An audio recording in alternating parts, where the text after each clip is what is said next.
All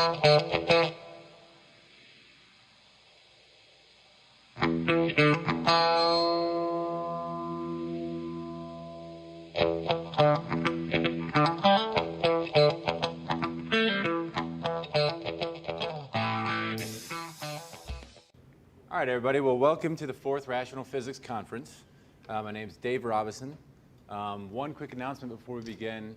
One of the proponents of the rational scientific method that goes by the moniker Monkey Mind has written some books. And so if you're interested in them, you can buy them back there after the conference, whenever. And just so you guys know, all the proceeds are going to the Free Ross campaign. And I got a chance to speak to Lynn briefly, and she was really, really thankful. So thank you for coming, and thank you to the speakers for coming here. The 4th Rational Physics Conference is a continuation of a conference that happens in Europe. And the purpose of the conference is to give people who have criticisms of the mainstream or theories of their own the chance to share those ideas before an audience. And the conference has been put on by Bill Gates every year. And if you don't know who Bill Gates is, he is a critic of relativity, quantum mechanics, and string theory, and he has his own theory called thread theory. When I first came across thread theory about 4 or 5 years ago, I thought it was interesting, but I didn't really understand it until I dug in and read the book several times. And at this point, I think I'm pretty confident I can say that this is one of the most significant scientific discoveries in a long time. I think it's a really big deal. And people oftentimes say, well, where's all his peer-reviewed papers? You know, where's his Nobel Prize, and so on and so forth. And you've tried to publish papers, but you've been sort of ostracized, turned away, stonewalled, you know, called a crank and a crackpot a few times here and there. And a while back in one of the Facebook groups, we were kind of discussing this and discussing maybe the futility of trying to spread these ideas. And you have some other ideas which don't bode well for the future of man. And so I had to ask you, what's the point of putting on these conferences? You know, why do this? Why you came all the way out from Germany? Why come all the way out here? And I thought your answer was really pretty inspiring. You said, look, Dave, the only reason that I'm coming all the way out to Anarchapulco is to drink beer. So, with that being said, this one's for you, Bill. Ladies and gentlemen, please welcome Bill Gates.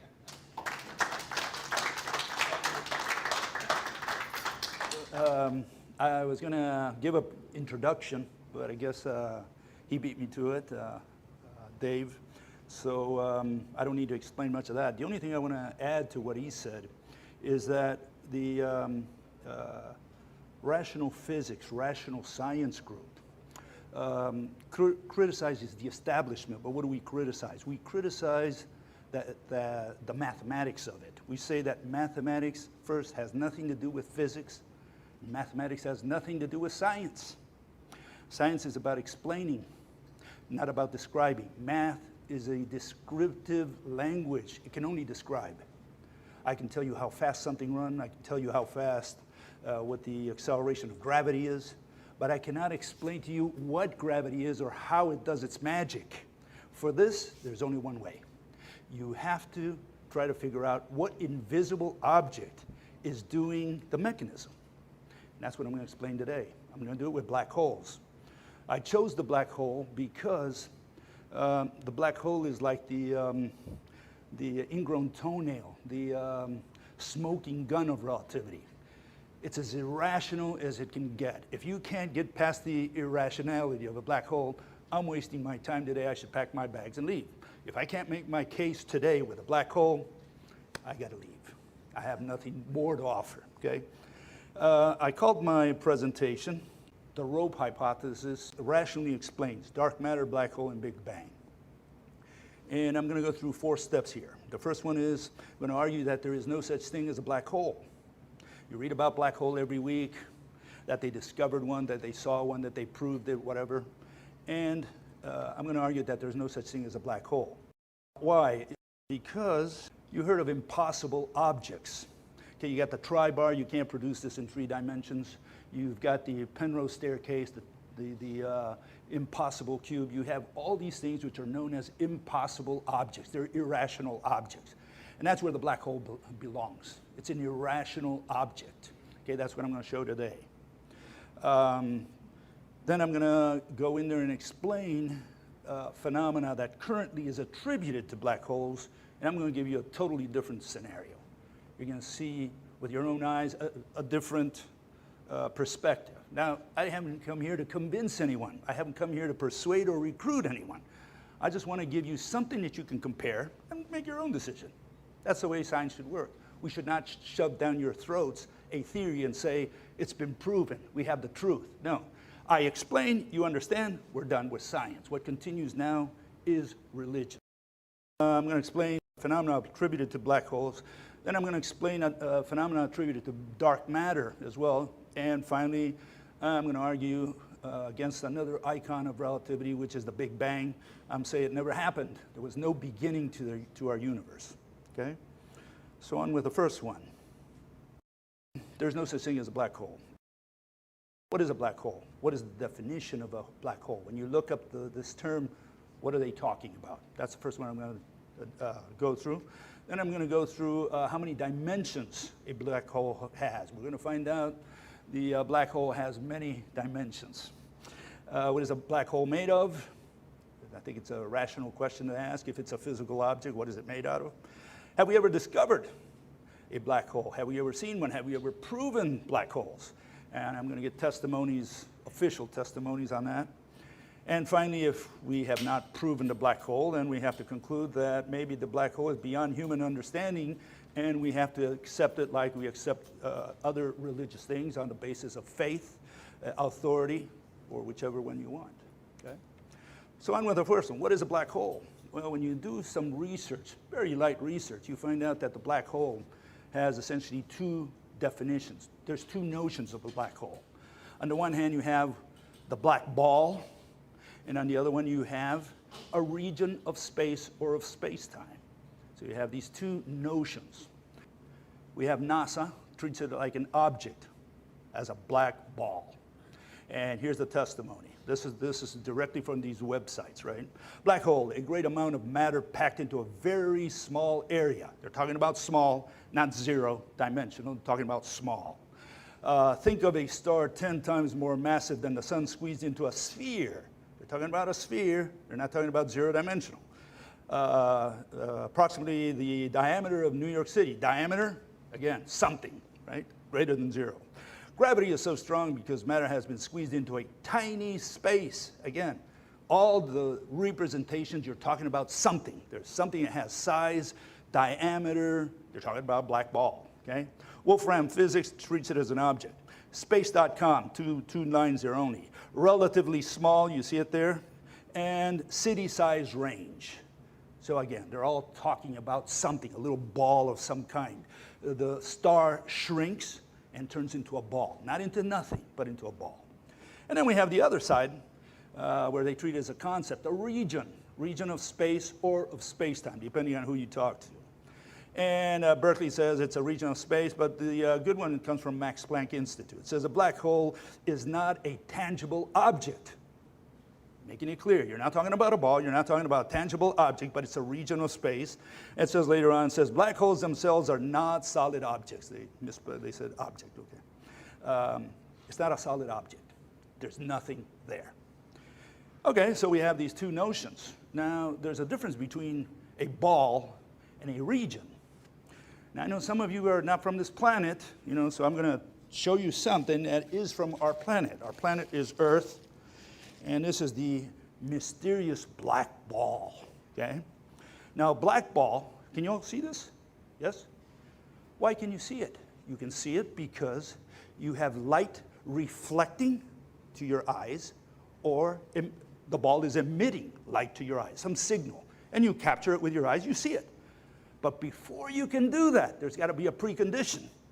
And the precondition is the black ball has to have shape. If there's no shape here, there's nothing to reflect light to you. There's nothing for it to emit because there's nothing here. But here you can see it.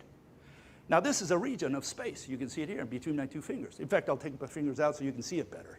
Do you see anything there?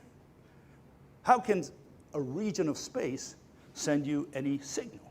A region of space is not a physical object. It's not the same thing as a ball. So these people have two different notions, and I synthesize it here. What does a region look like? Have you ever seen a region? Can I bring a region to you like I brought the ball? I can bring a chair. I can bring you a table, a tree, a rock. I can't bring you a region because a region is always of something else. I can talk to you about the region of the ball, but I can't talk to you about region just itself. In fact, I can do something else. I can show you my hand. I cut my hand off of the wrist, and I can show you my hand. And I can talk to you about the palm. The palm is a region of the hand. I can talk also about a palm, but I have to cut the fingers. So I cut the fingers off, I show you the palm, say this is a palm. So far, so good. But if I want to talk to you about the palm being a region of the hand, I got to sew the fingers back on because a region is always of something else. And now you have the very funny conclusion because of this, these two notions, region versus ball. We're in Mexico. Let's use a Mexican citizen. We take a Mexican citizen from the streets. We crush them.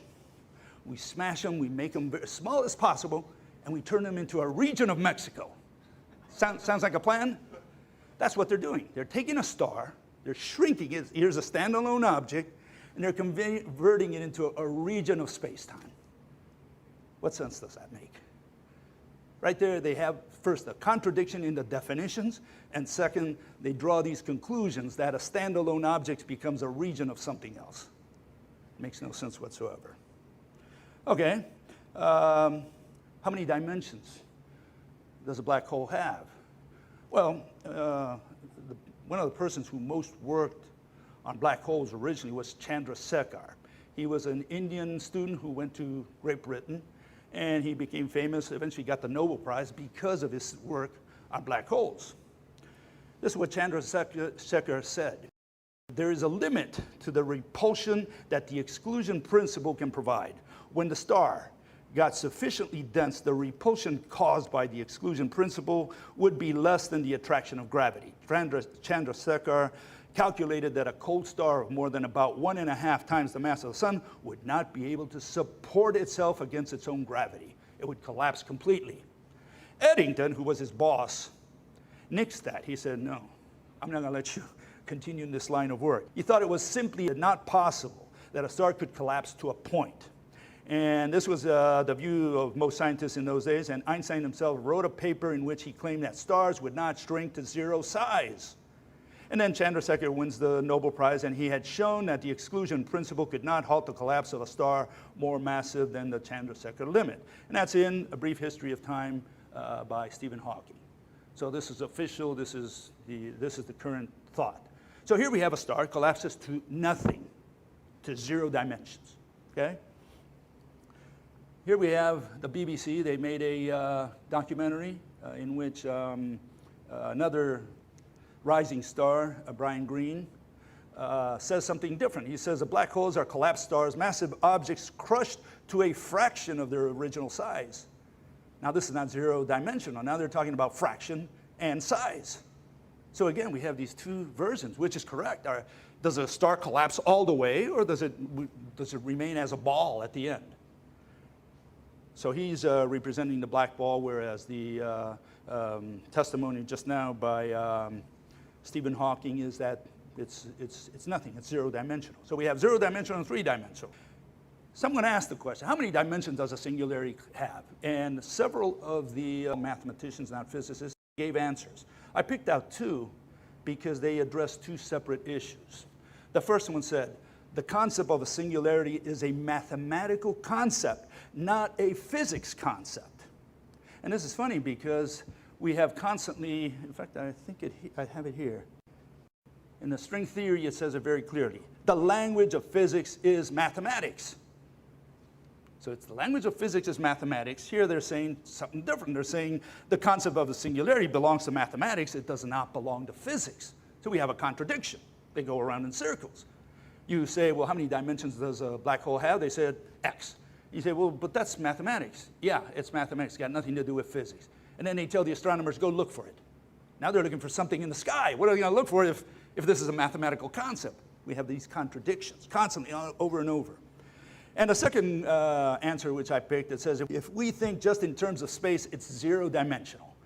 But in a space-time, it is one-dimensional because it exists over a period of time. So now you're saying, hold it, black hole collapses to a zero-dimensional point, nothing, right? And that's what you get on the 3D space side, right? Head-on view, you see nothing, zero-dimensional. What are you going to see?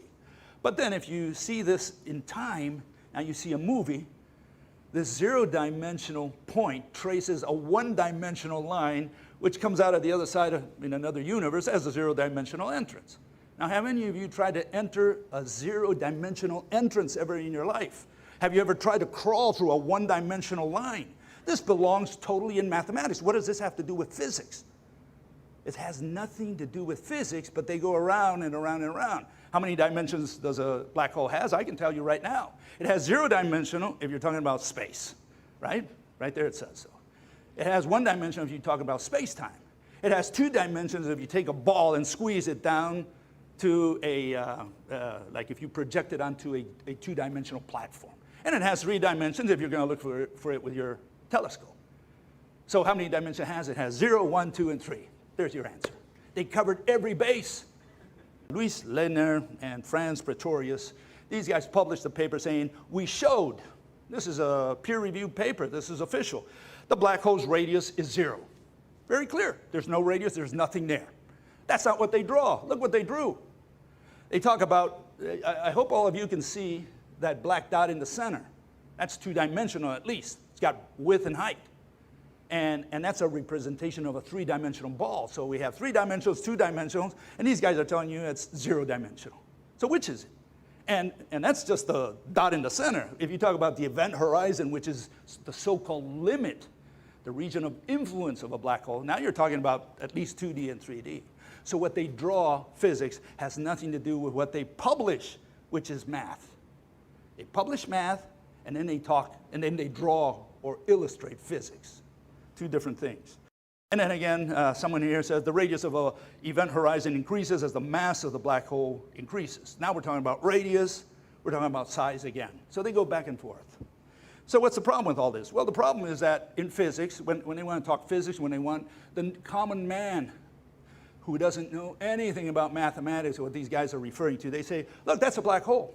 And everybody can relate to it. He says, yeah, I understand what they've got there. It's some kind of tornado. And it swallows stuff? Yeah, I understand it perfectly well. But that's not what they publish. This is what they publish. When you look at the papers that they publish in the peer-reviewed journals, they talk about zero-dimensionality. They put their equations there. It has nothing to do with what they show the public. So we don't know how many dimensions have, but in fact we do. They have 0, 1, 2, and 3 because they covered every base. You can't challenge this anymore. What are black holes made of? That question was asked of these four gurus of physics. I call them mathemagicians because they do everything with magic. Michio Kaku, he just shrugged. Larry Krauss also shrugged, he didn't know. Andy Strominger, he's from Harvard, professor from Harvard, he says, oh, okay, already you've asked me a question I can't answer. And Max Tegmark, another rising star, said, we don't really know what's going on. These were the official responses. Now, there's a problem here because these are college professors. These guys studied at least 10 years in the universities. They have PhDs, okay? And now they tell you, well, we don't know what a whole black hole is made of. What do you mean you don't know what a black hole is made of? Let me show you what a black hole is made of. Black hole is a region of space that has much mass concentrated in it. A black hole is all mass and no body. It's very simple. Black hole has mass. Why didn't they answer that question? They should have said, oh, it's made out of mass. And then maybe they opened up a can of worms if they said that, because if they say, look, it's made out of mass, and you say, well, what do you mean it's made out of mass? Well, what really is that? And here's the problem. The no-hair theorem says all black hole solutions can be completely characterized by only three parameters: mass, electric charge, and angular momentum. And the Wikipedia clarifies that the simplest static black holes have mass but neither electric charge nor angular momentum. So no matter what black hole you deal with, it has mass. Some have angular momentum and charge, some don't, but all of them have mass. Why didn't they answer that question, these college professors? I'll tell you why. Mass is the quantity of matter of an object, or it's a measure of the quantity of matter. That's what you learn in high school or college. But the black holes crush matter out of existence. There is no matter in a black hole, which is the definition of mass, the quantity of matter. So we have a circular definition. We have a black hole is made out of mass. Mass is the quantity of matter, but a black hole crushes matter out of existence. So what do we have in the end? We ended up where we started, zero. We have nothing. So what do we have? Do we have a ball? Do we have zero-dimensional singularity? Are we talking physics? Are we talking math? This is the problem. But if you think that's the end of it, no, there's one more step. Here are these other two gurus, John Wheeler and Edwin Taylor. Nature does not offer us any concept as the amount of matter. History has struck down every proposal to define such a term. Even if we could count the number of atoms or by any other counting method, try to evaluate amount of matter, that number would not equal mass. Mass is not the quantity of matter. They have no clue what mass is. They don't have a definition. So after we went around in circles, we find out that mass is really not the quantity of matter. So we have several problems here. We have first two definitions. We have the region and the ball. Then we don't know how many dimensions it has. In fact, it has all the dimensions because they covered every base. What are you talking about? You talking about space now? Oh, it's got one dimension. Oh, you're talking about space? No, it's zero dimension. So you don't know what are they talking about. And then they say, they go around in circles and tell you that, a black hole is made out of mass. Mass is the quantity of matter, and matter is crushed out of existence. What have we learned? What is a black hole? This is the irrationality of black holes. And they put it out as proof. Okay, let's find out proof. How do we stand on proof? Have you ever seen a black hole? They ask these same people. And they say, no, I caught them in the moment. They say, no. No one has ever seen a black hole directly. So how did they prove it? I mean, it's proven. It's a fact. We see it every day in the popularization magazines. And now they're telling you, we've never seen a black hole. Well, hold it. Just 10 days ago, 11th of February, big news. We had the LIGO, some people call it LIGO. LIGO, this is a group that for many years, since the 1990s, they've been looking for gravitational waves. They finally found two black holes that came together that emitted the gravitational waves. Oh, we've proven it. We've proven it. We're the first. These observations demonstrate the existence of binary stellar mass black hole systems. This is the first observation of a binary black hole merger. And immediately someone in the Wikipedia put it, on 11th of February 2016, the first ever direct detection of black holes was announced by the LIGO collaboration. Well, these people are out of touch. We've been proving black holes at least since 1988. And I brought proof. This is from Stephen Hawking's book, A Brief History of Time, 1988. I have done a lot of work on black holes, and it would all be wasted if it turned out that black holes do not exist. Very powerful reasons for making them exist. In fact, he had a bet with another college professor. His name is Kip Thorne. And he said, look, if Cygnus X1 turns out to be a black hole, I'm going to buy you, 1-year subscription to Penthouse magazine. And he finally said, I had to concede the bet because all the evidence shows that Cygnus X1 is a black hole. What else could it be? And he adds, we also now have evidence for several other black holes in systems like Cygnus X1 in our galaxy and in two neighboring galaxies called the Magellanic Clouds. So they have all this evidence, and now they say, oh, we've discovered it for the first time. Well, we've been discovering for a long time. In fact, I'll show you more evidence. Physics World. This is 2011. Famous black hole confirmed after 40 years. Another one, this is 2012, January 2012. The very first black hole ever discovered was discovered at U of T. November 2012. Scientists baffled by huge black hole discovered in tiny galaxies. They've been discovering black holes every month. The first one, always the first one. Monster black hole spin revealed for the first time. So what are these people talking about? What do you mean the first one? They had to give jobs to LIGO because these people hadn't discovered anything in 25 years. They spent $600 million. They didn't discover anything. And now at the 100th year anniversary of Einstein, they said, we finally discovered gravitational waves. And everybody pulled out the champagne bottles, among them Stephen Hawking. He was given an interview. He gave an interview. And he said, oh, this is a great find. We've finally discovered black holes. What do you mean? You've always discovered black holes. And How can he say he discovered black holes if he's never seen one?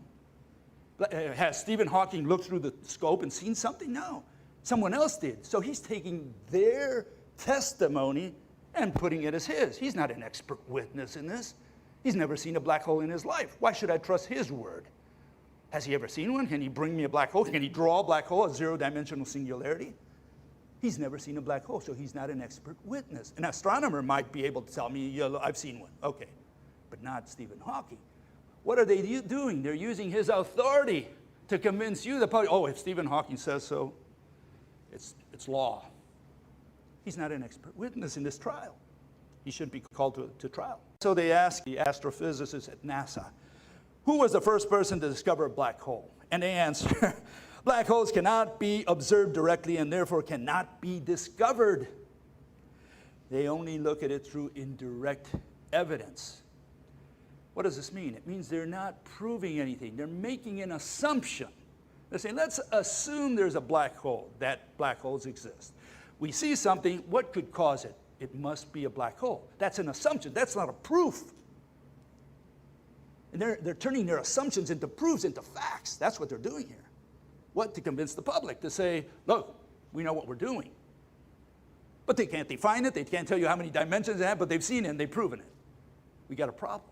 There's a contradiction there. It's a logical contradiction. And here they tell you how they discover black holes. And again, it shows you that it's done indirectly. The way astronomers and astrophysicists detect black holes in astronomical observations is to look for light from ionized dust and gas being sucked into something so fast that it could only be a black hole. Again, it's an assumption which they're turning into fact. But now I got a problem with this. What do you mean dust being sucked in and I get the light? How can I get the light if it's sucked in? I thought a black hole was black because it sucked in everything in its vicinity and nothing was able to reach my eyes. So we had a problem. How did they do this? Well, it turns out that when they came out with this Chandrasekhar limit, they said, look, you know, black hole swallows everything in, it's zero-dimensional. So the astronomers said, well, we're out of a job. What do we look for? They said, well, we got to give these guys something to do, or they're all we're going to shut all the observatories down. So they came up with Hawking radiation. What is Hawking radiation? This is a quantum mechanics mechanism.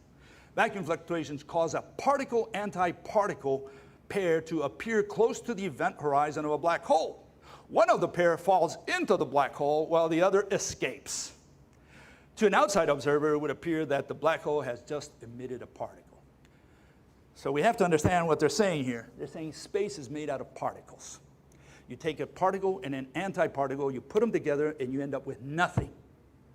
Take a ball, a black ball and a white ball, you put them together, and you end up with no ball.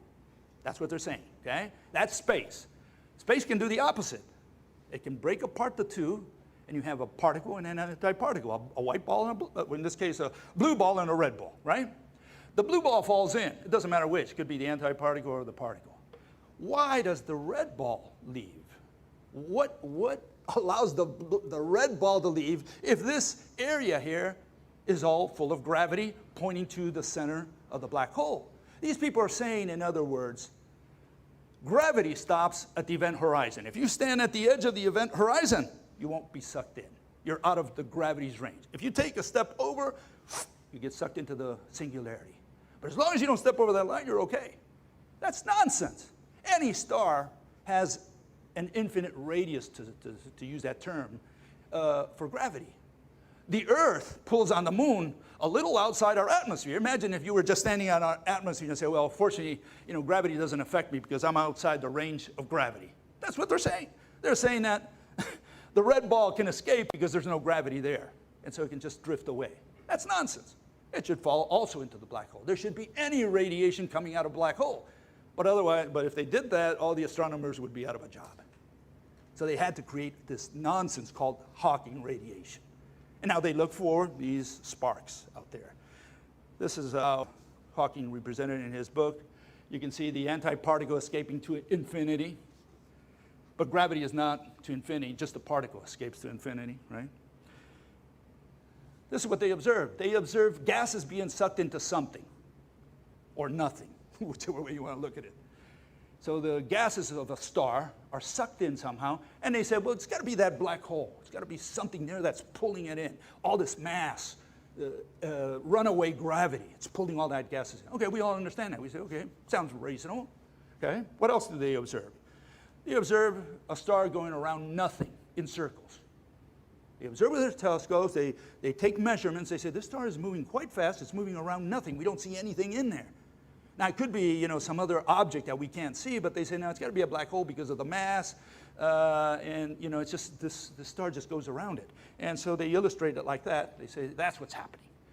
They're filling in the blanks. They're saying, that black hole, I'm going to put it in there so you can see why that star is going around. Well, but it's an assumption. It's an assumption based on the fact that black holes might exist. There could be something called a black hole. Well, I can just put an angel there. That's what I like to do. I like angels.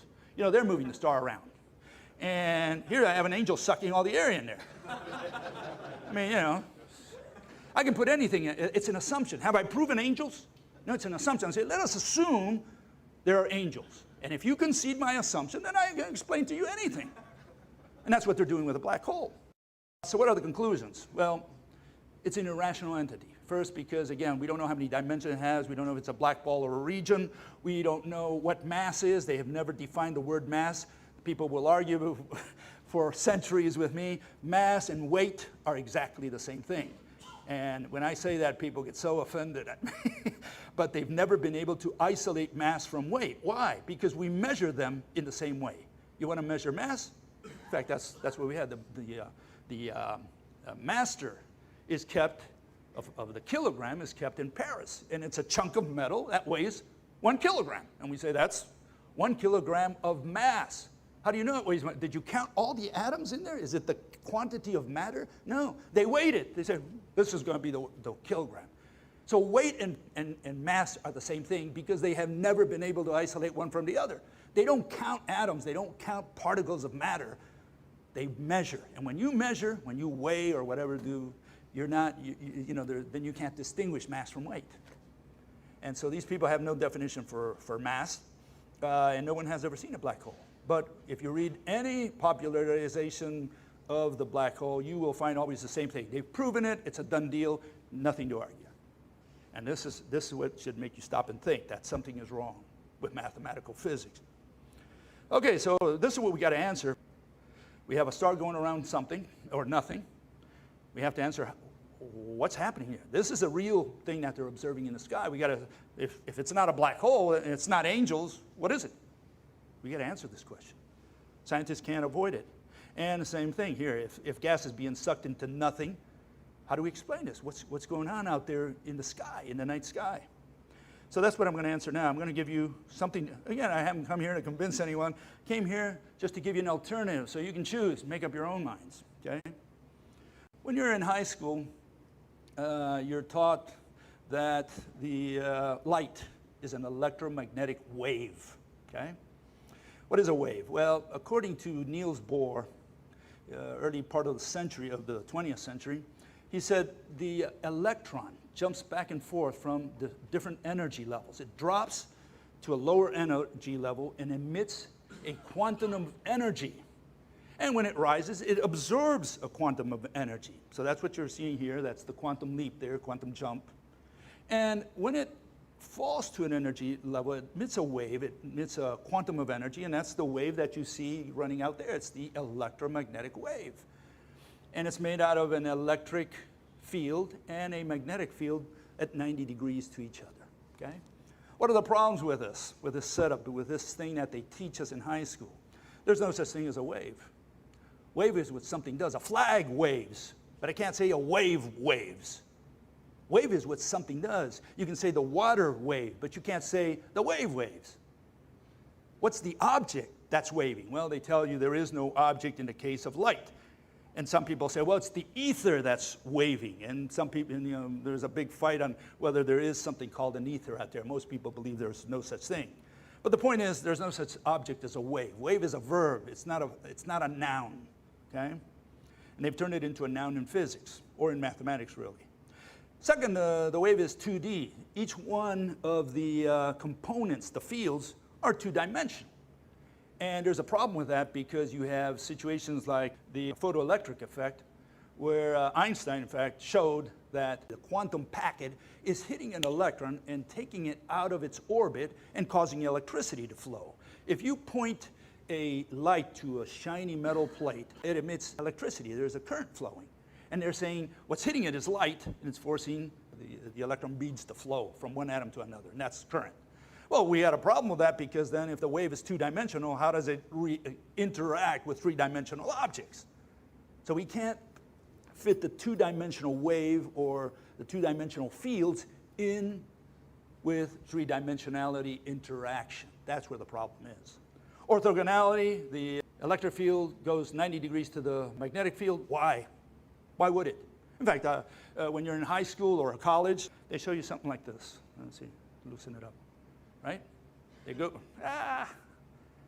up and down, and they show you a transverse wave, a wave that moves up and down perpendicular to the direction of travel, right? They go something like that. But there's two conditions. First, this has to be tied. If this is not tied, I can't produce that. That's the first issue. So in order to do this, I got to tie one end on one side and the other one I got to hold on to. Then I can shake it. If this is not tied, I can't do it. Then why would the wave travel rectilinearly? Why does light travel in straight lines? You can't do it with the transverse wave. And why would the electric field travel perpendicular to the magnetic field? Is it just God? That's it? And then we have the problem, where does the wave begin and where does it end? Here you have the Andromeda galaxy, and you have an atom emitting a wave to your eye. Is it a little boat that travels, or is it an extended object that extends all the way from there to your eye? Which is true? Which is the correct representation? Well, they like to talk about packets, discrete packets. They want to show you that it's these little balls that are coming to your eyes, like a machine gun shooting bullets at you. But that's what they illustrate. They illustrate a continuous wave. Where does the wave begin? Does it begin here and end there? How long is a wave? Where do we chop it off? See the problem? So they talk about continuous on the one side, and they talk about discreteness on the other. And they merge both into the wave packet. Wave packet is both discrete and continuous. So again, they cover all the bases. They call it duality. They say, yeah, you got to accept that it's both. See, we can cover every base with this. This is better than God. You know, we cover everything. And so what do they end up with? Well, this is the Penrose wave packet. This is science here now, folks. Please don't laugh. That's Cupid's arrow and got tangled with some serpentine in there. This is what they illustrate for the wave packet. What is a wave packet? Is it a wave, continuous wave, or is it a packet, a discrete packet? It's both. And of course, when they do it that way, it's very hard to challenge. So what are we replacing this with? We're saying that what they've been looking at all these years is a rope. Now we can explain all these features of light. Why is it straight? Because the rope is pulled tight. And I'll illustrate that here. Little rope that I always bring. If this is pulled tight, then you can imagine why there's a straight axis. Now you can also see why the electric field, which we call a thread, it's a physical object, a field is not a physical object, goes at 90 degrees to the magnetic field, which is, again, a thread. There's two threads. It's what DNA imitated. DNA imitated light. That's why we have all these things like collagen. They're all extended objects like a rope. They're all rope-like features. And here you can see, why it's straight. It's pulled tight. And how do we produce light? Well, we torque it. There's a torsion. It's a three-dimensional wave, not a two-dimensional up and down wave, but a torsion. So now you have an atom. In fact, I've illustrated here in the next slide. You have an atom. Here's the rope. Now you know why it's called the rope hypothesis, by the way. And you'll see it here. The two atoms are tied. It binds any two atoms in the universe. And the atoms are vibrating. They expand and contract. They're little balls of yarn. You can think of it that way. When they expand, they twist the rope. And now you have a torsion traveling to the other atom. When it contracts, same thing. See, the good thing about a rope, it goes both ways. The signal goes both ways. While you can see me and I can see you at the same time, like that, it's because it's a rope that's connecting these atoms, not something that I send to you and you send to me. See the difference? There's a difference in the concept here that we're trying to show. there's an equation that says c, which is the velocity of light, is a constant. It always travels at 300,000 kilometers per second. Why? Well, c, little c, in other words, the velocity of light, is frequency times wavelength. That's the f, and that's the lambda there. Frequency times wavelength. If you increase the wavelength, you make it longer, you have smaller frequency. And if you increase the frequency, if you decrease the frequency, you have to have shorter wavelength. And this is the equation of a rope. If you take any rope, right? I'll show you this real quickly here. I can tighten this many times, same amount of rope, and now you have more links per unit length. I can undo this, and you can see what happens. Now, the links are longer, but you have fewer links. That's frequency times wavelength in the model of the rope. This is the equation of a rope. That's why light travels at a constant speed. Frequency can only do it at the expense of wavelength. Only. A rope explains this equation. So what's the difference? Quantum mechanics talks about discrete particles, and we're saying every atom in the universe is interconnected. They're all connected to each other. Now we can explain gravity, for example. For example, one thing that quantum mechanics can explain is the force of pull. How do you pull with two particles? How does one particle pull on another? There's no mediator. You have to use angels. You have to use magic. And here we're saying that the atoms are interconnected. There is a rope there that's connecting them. We don't see the rope because you can't see atoms. Much less can you see this electromagnetic rope, because we're talking about something so thin. You can't see it. Besides, you would need light to see light, because that is light. See? So people ask, why can't we see it? You can't see it. These are invisible threads that are connecting every atom in the universe, and that's the mechanism, the medium through which they send light. They send the torsion signal. Okay, we can explain gravity. Here we see the sun, the earth, and the moon. They're all connected. Now we can see why the moon goes around the earth and the earth around the sun, because they're all connected. Why doesn't the moon fly away? They've never been able to explain this. They can explain it with two objects. They can say we have a gravity well. This is what Einstein explained. He says we have a gravity well. The sun weighs down the canvas of space-time. We don't know why it weighs it down, because you need gravity for that, but we'll concede that. Okay, so the sun weighs the canvas down, the trampoline, your couch. You know, you sit, you sink the couch, and now the ball rolls around you. Fine, no problem. Why do we have third objects that don't follow that? If you look at Uranus, you know, it weighs down the canvas, and it has its moon go around it, but it doesn't go around in the same direction. It goes over the poles. Why would it do that? Uranus would have to weigh the canvas sideways.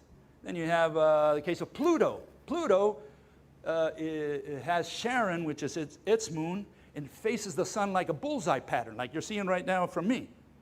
Then Pluto would have to push the canvas in my direction for you to see that bullseye pattern. In other words, you can't do it with three objects. And they know, the mathematicians are well aware of this problem. It's a two-object system, the one that Einstein explained. He can't explain three objects. There's no way. Because, you know, you would have to, you know, make it ad hoc, put it by finger, because there's no other way to explain it. You can't explain it with math, for sure. Okay? So we have a problem there. Okay, so what do we do with this? Well, we're going to explain magnetism, because I'm going to show you a different version of this, of what causes these black hole phenomena. I'm saying these have to do with magnetism, not with gravity, have nothing to do with gravity. According to the thread theory, or the rope hypothesis, we take any two atoms here, right? One of the threads comes loose, begins swinging around the atom. We take a row of them, we have a bunch of threads going around each other. Now we have a wall of threads going around. Now we can explain electricity and magnetism. Current is flowing upwards in here in this vision, and the magnetic field is going sideways. We verify this in the lab every day. The magnetic field travels perpendicular to the electric field. Well, here's a visual representation of that using the rope hypothesis. How do we explain magnetism with this? Well, we have these threads, the ones on the top moving in one direction in a magnet, and the ones on the bottom moving the opposite direction. Okay? So you see the flow of all the threads on the top part of a magnet moving in one direction and the other one's on the other side. This can explain why if we throw iron filings over a magnet, it gives you those patterns. It gives you a pattern because something is moving in there, in that so-called magnetic field. I can show you this here. If you put a magnet into water and you have all these iron filings floating in there, you will see that over time, hopefully you'll see it there, it collects all the iron filings. If nothing is moving there, they would just stay, where they are. But something is moving, something is drawing these iron filings in. Something is moving. That magnetic field is something in motion. We're saying it's the threads that are moving and collecting all these iron filings and keeping them close to the magnet. And how does this produce attraction and repulsion? Because we have to explain how a magnet attracts another if we're going to explain magnetism. Well, here we have a vision of that. We have two magnets. They're both facing in the same direction. We have north-south, north-south, the traditional north-south, north-south. And the ones at the top are all flowing clockwise. The ones on the bottom are flowing counterclockwise. So what happens? As the top ones from the first magnet come down, they collect the ones from the top of the second magnet, which are coming up. So we have this situation. Okay? And the ones on the bottom do exactly the opposite. And so now a magnet attracts another magnet. And the closer they are, the more threads that intervene, the faster is the attraction, and that's what we verify in the lab. So this is a different mechanism than what you've been taught in high school. Repulsion, we turn the magnet around, and now we have one clockwise, the other one counterclockwise. Now they're hitting each other. Now they don't like each other on the top and on the bottom. So now you can't put them together. The closer you have them, the more threads that intervene, the harder it is to push them together. No particles, just threads moving around a magnet. How does this explain now black holes? We got to explain now the black hole. This is a galaxy when we factor the magnetic field, the gazillions of threads coming out of every atom that comprises the magnetic field. A galaxy has gazillions of stars, each one with gazillions of atoms. A bunch of those are excited and they create the magnetic field of the galaxy. So the galaxy has a magnetic field, and each star in it has a magnetic field also around it. So you have these little charged balls in this humongous galaxy, and both are charged. So how do we produce now these motions, these fancy motions? If you take a charged ball in the lab, you can do this in the lab, and you run it through a magnetic field, it turns in circles. Now we can see why the star would go around in circles around nothing. Because that ball is going around nothing, we can do this in the lab. We don't need mass, we don't need gravity, because this is not a gravitational phenomenon. I'm saying that what's happening here is you have the magnetic field of the entire galaxy. In this case, it's sweeping through the center downwards. It doesn't matter. Different galaxies, depending on how you look at them, they could be upside down or whatever as far as their magnetic field. And this is the effect. You have a field coming down, and it forces a charged particle, and we'll call it a charged ball. It forces it to go around in circles around nothing. So this is what you would observe. You say, oh, what's in the center? Why does the bee go around the flower? Because of the mass of the flower. No. It's a wrong conclusion. And there I illustrated here, you see the little stars going around in circles. This is what we would observe through our telescope. We see there's nothing there. All we see is a star going around. Yeah, because the magnetic field is invisible. We don't see the magnetic field of the galaxy. What they do see from every galaxy is the jets. They call them jets. They think it's throwing plasma out of the center. Again, if every galaxy has a black hole in its center, it would not be emitting anything. It would be swallowing everything in. You wouldn't see anything. But they had to create the jets, so they say it's jets. Those famous jets, that's the magnetic field going around the galaxy and forcing charged objects, such as stars, to go around in circles. And sure, you would not see anything in the center of that, circular motion. And here we see a magnetic field swallowing gases, in this case smoke. This is a magnetic generator. And you can see how it's sucking up the smoke. What are the particles that we see out there in space, these gases? A star has suddenly all these gases coming out of it, and they say, where's it going? Well, it must be a black hole or an angel, whatever, It's going in there somewhere. Well, we're saying, look, it doesn't have to be anything. You know, you can have, in this case I drew it this way, you can have the gases of a star being sucked into nothing because it's all drawn by the magnetic field of the galaxy. So you would not see an object swallowing it, just forces a star to lose the gases off its surface, okay? So again, all I'm trying to show you is that there is a different way to give explanations to these same phenomena, and you surely can't do it with the black hole, because the black hole has not been defined properly. We don't know how many dimensions it has, we don't know what it's made out of, and we've never seen one directly. So it's an assumption turned into a fact. I'm going to go now briefly over dark matter. You hear about this as much as you hear about black holes. Dark matter is the latest craze. What is dark matter? Here's our solar system, okay? Mercury goes real fast around the sun. Pluto takes, 248 years to go one time around the sun, very slowly. So here we have this little planet close to the sun, goes real fast, and the one out here goes very slow. If you plotted, you know, the speeds of each of the planets around the sun, the orbits, that's the curve you would get. You can see that as the radius increases, the orbital velocity decreases, okay? So the orbital velocity is always slower the farther you get away from a planet. That's not what happens with a galaxy. It's called the galaxy rotation problem. Galaxy has a different curve. This is the one we expected, the one on the bottom, which resembles the one in our solar system, but that's the one we get. The farther you get, the speed is increasing or staying the same. And they cannot explain this. They say, how can this possibly be? How can we get stars on the outside of a galaxy to travel so fast that they keep up with the ones on the inside? It's like the whole thing rotates like a carousel. You know, the buggy's on the inside as fast as the horse is on the outside. They all go at the same time, so to speak. It's not exactly like that, but think of it that way. What explanation do you give for this? Well, they created a theory. It's called the dark kilogram theory. The dark kilogram theory says that, you know, if you have to match the observed with the predicted, what you do is you put kilograms in there. And so they put kilograms wherever they needed it. They said, well, we need it here. If we put it here and here and here, then we can explain this. So they created this dark kilogram theory. They call it the dark matter. I like to call it the dark kilogram because have you ever seen a kilogram? What does it look like? Well, that's what dark matter looks like a kilogram, more or less. So they put this kilogram and they said, well, if we put it here, then we can make it go faster. We don't put it here, we make it go slower. So they just fit all this dark matter wherever they needed it. It's an ad hoc invention. They said, we can't explain it. This is what we observe. How do you explain it with math now? What equation can we use for this? And so they invented this variable called dark matter. And so they put it wherever they needed to create that curve.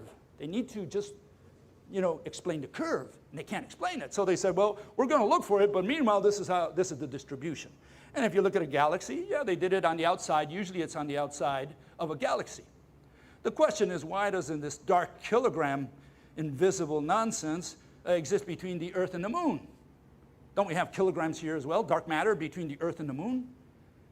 And if we did put it in there, then all the equations would be out of whack. Newton wouldn't work, Einstein wouldn't work, nothing would work. We can't put it between the Earth and the Moon, any dark matter, because then, you know, we wouldn't be able to use our equations for our rockets or whatever. So they poured it on the outside of a galaxy. It's always on the outside. That helps us explain the curve. Now they're looking for it. It's invisible, it's translucent, it's dark. It doesn't block out any stars in the background, but it exists, and we're looking for it, and you're paying for it. That's the important part. I gotta say that. This is a web. It's made by a little spider here on Earth. And that's what we're saying that we're looking at. All the stars in a galaxy are interconnected. We're going to put this web on top of a galaxy. Okay? So we put it on top of the galaxy, and what are we saying? We're saying all the stars are interconnected. Now we can see why the galaxy rotates at the same time, more or less like a carousel. Because if every star is interconnected, and on top of that you have the magnetic field giving more integrity to the galaxy, now you can see how it all rotates like a carousel. We can explain that part at least. We don't need any dark matter for this. Okay? It's a simple explanation. In other words, if every atom in the universe is interconnected, then we can explain why a galaxy rotates the stars on the outside at the same speed as the one on the inside. And finally, I'm going to do a little bit of Big Bang. Big Bang is the moment of creation without God. There's no God here. It's just a self-creation. And what is the problem with Big Bang? The problem with Big Bang is that how do you identify the thing that was there before the explosion happened? What was there? You start out with what before you end up with the universe? How do you create matter from nothing? So we all have a little bit of problem with that, right? So they don't answer that question. But then they tell you that all these universes, all these little cups, here's the beginning, right? And this is time. We live in parallel universes, and they're all interconnected by wormholes. Those are the little curlicues you see there. They're all interconnected. Zero-dimensional entrances, one-dimensional wormholes, right? Let's understand that. I drew it as two-dimensional because I can't draw one-dimensional things yet. So these universes are interconnected by wormholes. The question is, what is the black stuff that separates all these universes? This contains space, time, and matter in there. Space, time, and matter. It's all in there. What's the black stuff then? It gives shape to space-time and to all these space-time. What is the wormhole traversing to get to the other universe? What is that medium? Thought? I mean, I don't know. That's what they have to answer. These are the questions. What physical medium contours, right, give shape to space-time, and how is matter self-created? I mean, here we don't have God. Even God would have trouble creating matter, but without God, I don't know. It's beyond my imagination. So how do you answer these questions? How do you answer what physical medium contours and how is matter self-created? Well, here we have a couple of testimonies. One is from Hawking, again, from his brief history of time. It is impossible to imagine a four-dimensional space. You can't imagine, you just have to accept it on their word. Okay? In general relativity, it became meaningless to talk about space and time outside the limits of the universe. So they're not going to answer that question, what that black stuff is, because it's a meaningless question. They say it's an unscientific question because they can't prove to you with an experiment what that black stuff is. But this is a conceptual issue. They can't start their presentation until they tell me what that black stuff is, because they're going to run wormholes through it. They're going to separate all these universes from one another with this whatever thing it is. They have to tell me what that black stuff is. To say that that's beyond the reach of science, it's just saying, we're not going to tell you, but listen to our theory. You're going to have to accept it on the basis of our authority. Questions such as what is beyond the edge of the universe or what is the universe expanding into are as meaningless as asking what is north of the North Pole. Now, what is north of the North Pole is the North Star. Sirius, or some star out there. There is a north of the North Pole. What is north of space or space-time? Can we imagine, are we talking about a ball and there's something out here outside of our universe? And then again, what separates our universe from the other? We have to answer these questions. We can't just say, well, we can't answer that. That's a conceptual issue. And another fellow said, such questions as, is the universe finite or infinite, or what caused the universe, are false, cannot be answered because the point of view from which such questions arises does not really exist and is unattainable. In other words, they'll never answer that question because creation, self-creation, is beyond words. It's got nothing to do with science. How do we create stuff from nothing? Well, I already gave you a little insight earlier. Said, you have particle, antiparticle, and that's more or less how they explain the creation of something out of nothing. Space is made out of particles. Antiparticle and particle, you separate them, and now you have particles, which before was space. You put them together, you can create nothing, space. Okay. At the Big Bang itself, the universe is thought to have had zero size. Great. What was outside of it? We don't know.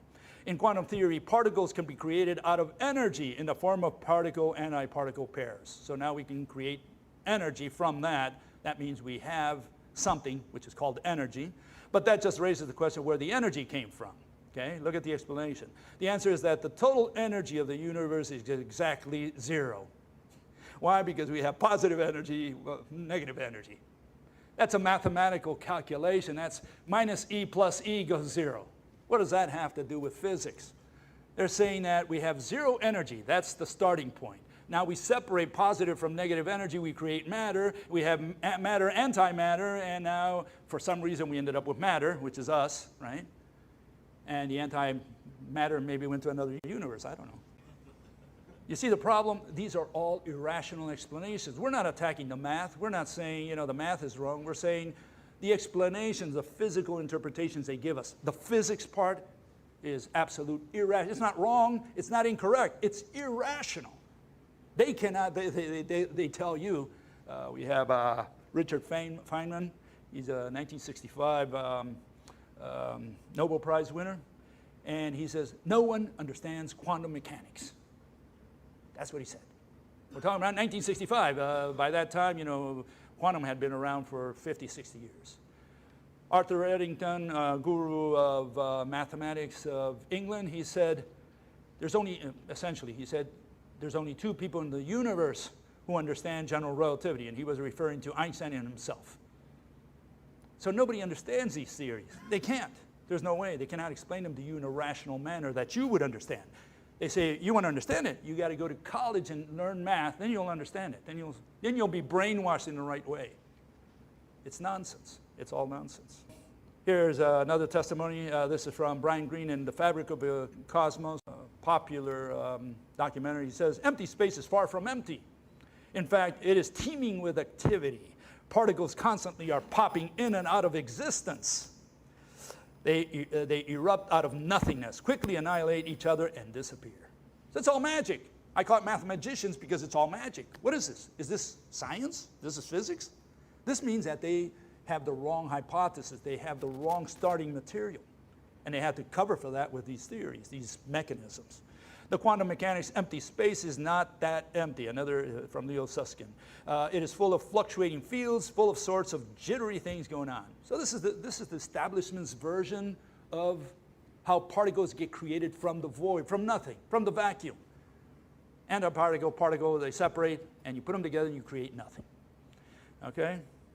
Well, we do it a little different in our physics group. We say in physics, space is synonym of nothing. What is nothing? Well, we have to define it. We have to say space, that which has no shape. That's what space is. Nothing is that which has no shape. So something is that which has shape, nothing is that which has no shape. They're antitheses. One is the opposite of the other. Now we can use these words consistently. Now I can talk to you in a rational manner. When I talk space, I'm talking about nothing. When I talk to you about an object, I talk to you about something that has shape. So space cannot spontaneously acquire length, width, and height all by itself and turn into a physical object, and an object cannot spontaneously lose length, width, height, and become nothing. Now we can all understand. We can say, look, here we have a something, and it cannot lose length, width, and height suddenly, all of a sudden, spontaneously, and become nothing. This becomes this, nothing. You can't do that. That's magic. That means I'm not going to explain it to you. I'm not going to explain to you the process. I'm just going to tell you it is, and you got to accept it. And that's what they're saying. So the conclusion, matter has always been there. We've never created the universe. It's never going to die or disappear. Matter has always been there. Matter cannot drift past that which has no boundaries. If space is that which has no shape, there's no boundary to cross. Not even God can escape that which is not a medium and has no shape. Space is the largest prison never built. Space is nothing. And we cannot convert something into nothing, nothing into something, and nothing cannot cross that which has no boundaries.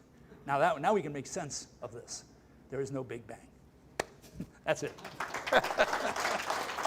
Different worldview.